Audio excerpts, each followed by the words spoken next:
tout le monde, c'est 4 sous 13 et on se retrouve pour un petit tuto d'Airsoft.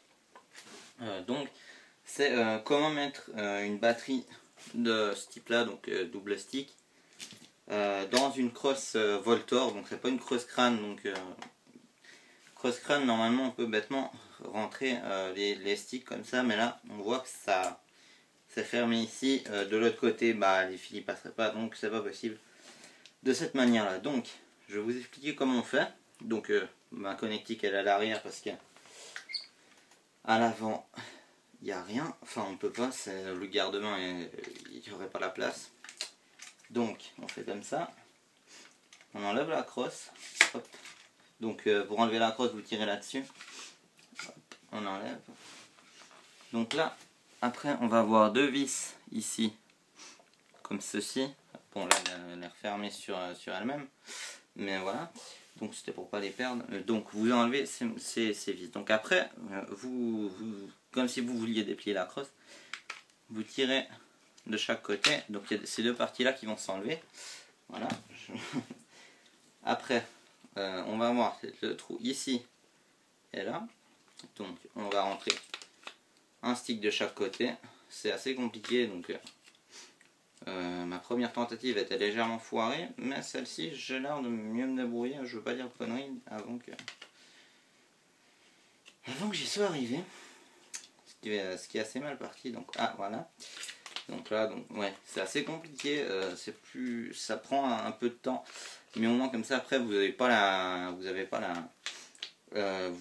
ça pendouille pas autour de, ça pendouille pas scotché autour de votre crosse.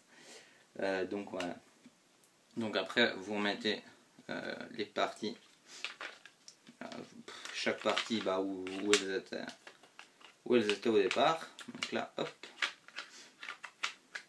ouais, c'est pas super facile, mais bon on s'y fait. Enfin moi je mets pas du tout ma batterie comme ça parce que j'utilise pas cette batterie là du tout. Celle-ci je l'avais qui a vu M4, je sais plus du tout, je l'avais vu. Bref, donc hop. Donc là vous voyez, vous avez votre connectique, donc je vais vous montrer que ça marche, hein. Donc hop, on remet la crosse. Donc là ma connectique qui ressort, et hop, je vais y arriver, oui voilà. Donc là bon, la 8.4 n'est pas chargée du tout parce que j'utilise absolument jamais cette batterie. Généralement, la meilleure solution pour moi, c'est quand même mettre une LiPo 7.4. Ça prend beaucoup moins de place, ça a une cadence très correcte, je peux vous montrer le truc.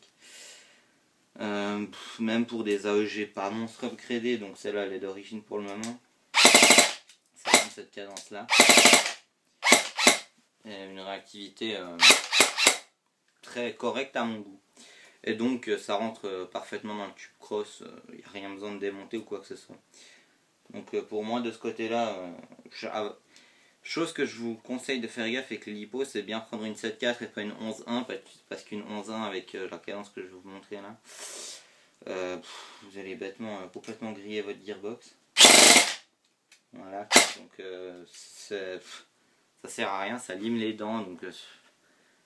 Donc LiPo 7.4, à moins d'avoir un AEG monstre upgradé, ce qui n'est pas mon cas pour le moment sur cette réplique là. Donc voilà. Donc ça c'est la Sentry GEP, donc voilà. Enfin, c'est pas de la merde, mais je vous déconseille la 11.1. Donc c'est tout pour mon tuto comment mettre une batterie double stick dans une crosse Voltor. Là c'était une 8.4, donc avec 7 éléments. Mais ça marche aussi avec les batteries 9.6, donc 8 éléments. Donc 4 de chaque côté, ça rentre là-dedans, il y en a déjà 4 de ce côté-ci. Donc ça rentre nickel. Après vous n'avez plus à vous soucier parce que disons qu'une batterie par exemple qui pend comme ça avec du scotch, ça va aussi, mais moyen. Enfin, j'aurais du mal à jouer avec. Donc voilà, ça m'est arrivé une ou deux fois parce que j'ai mal chargé mes LiPo, mais bon, c'est pas grave. Donc voilà, c'est tout, je conclus là-dessus. Ouais, c'est tout. Donc à une prochaine vidéo. Allez, bye bye les mecs.